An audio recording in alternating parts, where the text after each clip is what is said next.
Assalamualaikum warahmatullahi wabarakatuh. Alhamdulillah, alhamdulillahirabbil alamin. Wa bihi nasta'inu ala umuri dunya waddin wa ala alihi wa sahbihi ajma'in. Amma ba'du. Selamat pagi anak-anak yang soleh-solehah. Alhamdulillah, pada pagi hari ini kita masih diberi kenikmatan, di antaranya nikmat sehat, nikmat sempat, dan kenikmatan yang sangat besar sekali, yaitu kenikmatan pada bulan ini, pada tahun ini kita masih bisa merasakan indahnya, nikmatnya bulan suci Ramadan. Bagaimana anak-anak untuk puasanya lancar semua ya? Mudah-mudahan semuanya puasanya dilancarkan oleh Allah Subhanahu wa Ta'ala, dan semua amal ibadah kita di saat bulan suci Ramadan ini dihitung sebagai pahala dan amal soleh oleh Allah Subhanahu wa Ta'ala. Anak-anak, pada kultum pagi hari ini, yaitu kultum dalam kegiatan Pondok Ramadan virtual, tema kita adalah 5 hal yang membatalkan puasa. Banyak sekali anak-anak yang belum paham, yang masih bingung tentang apa saja yang membatalkan puasa. Yang pertama yang membatalkan puasa, yaitu memasukkan sesuatu ke salah satu di antara 5 lubang yang ada di dalam tubuh kita. Yang pertama, lubang mulut. Yang kedua, lubang telinga. Yang ketiga, lubang hidung. Yang keempat, lubang keluarnya air kencing kita. Yang kelima adalah lubang keluarnya air besar kita. Ya. Nah, banyak yang belum paham ya, bahwa ketika kita memasukkan sesuatu mungkin ke dalam mulut kita, itu dianggap membatalkan puasa. Padahal bukan seperti itu. Oke, akan kita rinci ini secara berurutan ya. Yang pertama adalah memasukkan sesuatu ke dalam lubang mulut. Yang dimaksud di sini membatalkan puasa dengan memasukkan sesuatu ke lubang mulut itu adalah menelannya. Menelan. Kalau hanya memasukkan jari hanya seperti ini, itu tidak membatalkan puasa. Mungkin makan gorengan ini, hanya makan saja tapi tidak ditelan, apakah batal puasanya? Tidak ya. Yang membatalkan puasa itu adalah menelannya. Kalau makan gorengan terus ditelan, itu baru membatalkan puasa. Selama sesuatu yang dimasukkan ke dalam mulut kita itu tidak ditelan, itu tidak akan membatalkan puasa ya. Contohnya lagi gini, ketika kita berkumur-kumur wudhu, kita memasukkan air wudhu ke dalam mulut kita, apakah itu membatalkan puasa? Tidak ya. Kalau air wudhu itu tidak ditelan. Kalau air wudhu itu dimasukkan ke dalam mulut, ditelan, baru itu membatalkan puasa. Jadi diingat-ingat, yang membatalkan itu adalah menelannya ya.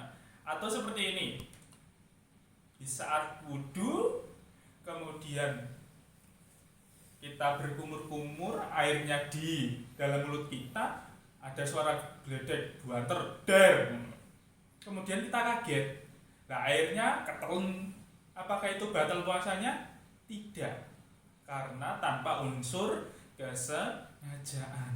Jadi diingat-ingat juga, di dalam Islam itu unsur-unsur tidak sengaja itu pasti tidak akan dihukumi, ya.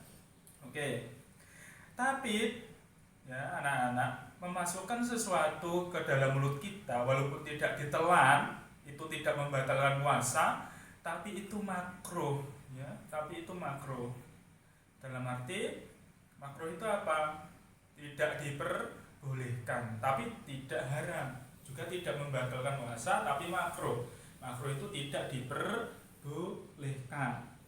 Kemudian yang kedua, memasukkan sesuatu ke dalam lubang telinga kita, ya. Memasukkan sesuatu dalam lubang telinga kita itu yang dimaksud adalah bukan yang di luar sini, ya. Atau kita ukur dengan jari kita, mungkin telinga kita gatal gitu ya, kita masukkan jari kita ke sini itu tidak batal, ya. Jadi batasnya tidak batal itu sampai telinga yang masih bisa dijangkau dengan jari, itu tidak batal. Tapi lebih dalam dari jangkauan jari kita, kemudian kita masukkan mungkin air atau benda dalam ini telinga kita sampai batas dari jari kita yang bisa menjangkau telinga kita, itu akan membatalkan puasa, ya. Kemudian selanjutnya, memasukkan sesuatu ke lubang hidung. Hanya memasukkan sesuatu, mungkin saat wudhu kita memasukkan air ke lubang hidung, itu tidak apa-apa.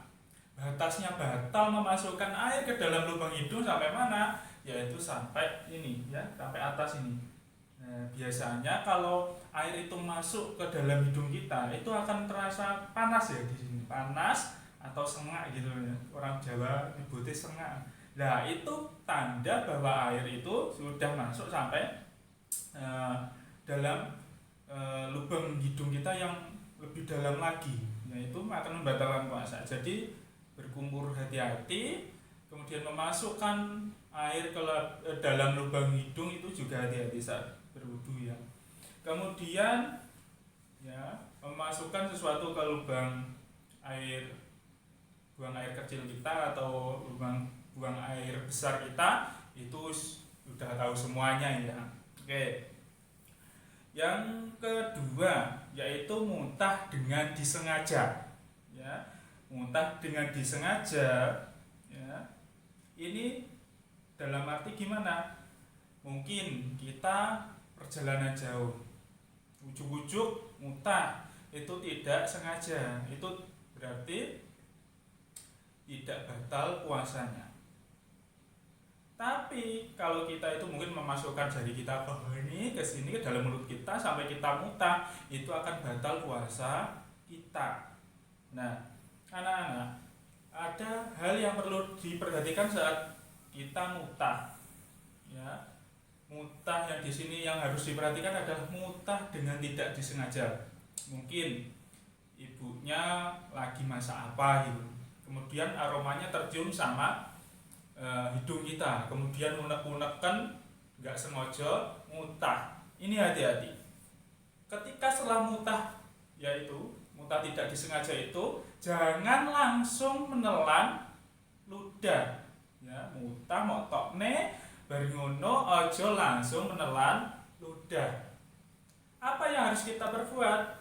Berkumur dulu, berkumur untuk menghilangkan sisa dari muntahan kita. Karena perlu diingat juga bahwa muntahan itu adalah najis. Jadi setelah muntah terus kita menelan ludah, itu akan membatalkan puasa. Jadi setelah muntah tidak disengaja, berkumur dulu, ya. Air kumurnya dikeluarkan, ya, dalam mulut kita sudah bersih, baru boleh menelan ludah, ya. Jelas ya. Yang ketiga itu adalah yang membatalkan puasa, ini paket, ya. Yang ketiga ini paket untuk wanita, yang wanita. Paketnya apa yang ketiga yang membatalkan puasa? Yang pertama adalah haid, yang kedua nifas, yang ketiga melahirkan, ya. Jadi bagi seorang perempuan, seumpamanya mau maghrib pun, ya, 10 menit lagi mau maghrib, kemudian datang haidnya, itu akan membatalkan puasanya. Begitu juga dengan wanita yang nifas. Nifas itu adalah darah yang keluar setelah ibu melahirkan, itu juga masih membatalkan puasa. Yang ketiga itu jelas, kalau ada seorang perempuan ibu-ibu melahirkan, ya, itu akan membatalkan puasanya. Kemudian yang keempat ini adalah hilang akal. Hilang akal atau gila, biasanya seperti itu ya di buku-buku. Tapi perlu dipahami bahwa hilang akal itu ada 3. Ya, hilang akal itu ada 3. Yang pertama gila. Ketika orang seperti ini seperti biasa, mungkin pada saat siang hari bulan Ramadan ya, orang itu sadar biasa dan orang itu berpuasa, kemudian dia kumat, nah, gila ini ya, ujuk-ujuk dia kumat gilanya, itu otomatis akan batal puasanya, walaupun gilanya itu hanya sebentar, kemudian dia sadar lagi, itu akan batal puasanya. Itu yang pertama ya, maksudnya hilang akal yang pertama itu gila. Kemudian hilang akal yang kedua itu adalah pingsan. Contohnya seperti ini, dia makan sahur, setelah itu subuhan, setelah subuh dia pingsan, ya.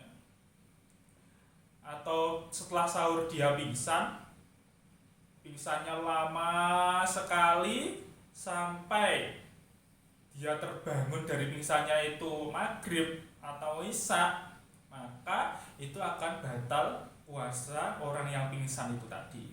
Tapi berbeda kalau begini, orang itu pingsan, siangnya itu dia sadar, sore dia pingsan lagi, itu batal apa tidak puasanya? Tidak batal, karena si orang ini tadi masih bisa merasakan waktu ya, di antara waktu sebelum berbuka puasa. Jelas ya. Kemudian yang ketiga adalah tidur. Nah, kita ini sering tidak sadari bahwa ketika kita tidur itu ya hilang akal kita, terus gak sadar apa-apa, terus gak ngerti apa-apa. Nah, orang tidur, supamanya habis sahur dia tidur, tangi-tangi, melek-melek, wis buka. Apakah itu batal puasanya? Itu tidak batal. Ya. Setelah subuhan tidur, bangun-bangun sudah maghrib, itu tidak batal puasanya. Orang yang tidurnya lama, tidurnya sebentar, itu tidak akan membatalkan puasa. Yang terakhir, yang kelima adalah murtad. Murtad itu diartikan biasanya keluar dari agama Islam, tapi ada arti yang lebih lain, yaitu keluar dari ajaran Islam. Ya, contohnya orang murtad itu tidak hanya yang Islam kemudian dia keluar dari agama Islam, tidak hanya itu saja, tetapi dia yang meremehkan Al-Quran, ya, yang menghina Al-Quran, yang meremehkan Nabi Muhammad, yang menghina Nabi Muhammad, ya, meremehkan surga, meremehkan neraka, itu adalah termasuk juga orang-orang yang murtad itu tadi. Ya, anak-anak, karena waktu kultum pagi ini memang hanya sebentar, sebetulnya ada 9 hal yang membatalkan puasa. Ya.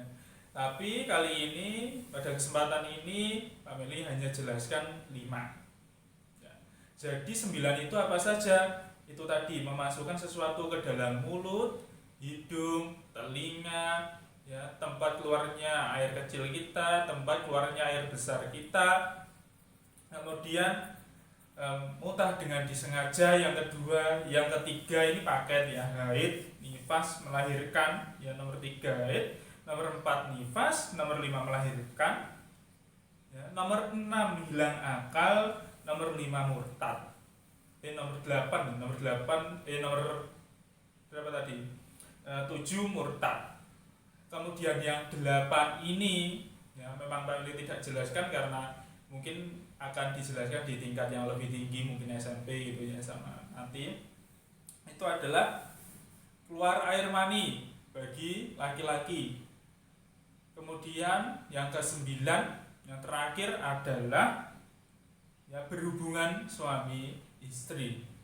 Ya, jelas ya, Pak ulangi lagi. Memasukkan sesuatu, yang pertama memasukkan sesuatu ke dalam mulut, ya, lubang hidung, lubang telinga, ya, ke dalam lubang keluarnya air besar dan air kecil. Yang pertama. Yang kedua adalah muntah dengan disengaja. Yang ketiga adalah haid. Yang keempat nifas. Yang kelima melahirkan. Yang keenam hilang akal. Yang ketujuh murtad. 8 keluar air mani bagi seorang laki-laki. Dan yang ke-9 yang terakhir adalah berhubungan suami istri. Selain itu boleh ya tidak membatalkan puasa. Selain yang 9 itu tadi tidak usah dipikirkan. Ya, yang membatalkan puasa menurut fikih Islam ya itu hanya 9 itu tadi. Ya, jadi mudah-mudahan ilmu yang sedikit ini bisa bermanfaat bagi kita semuanya, dan mudah-mudahan Allah lancarkan ibadah puasa kita sampai nanti menuju hari kemenangan. Cukup sekian anak-anak, jangan lupa like, komen, dan subscribe ya. Demikian dari Pak Meli. Mudah-mudahan ini bermanfaat. Wallahul muwaffiq ila aqwamit thoriq. Assalamualaikum warahmatullahi wabarakatuh.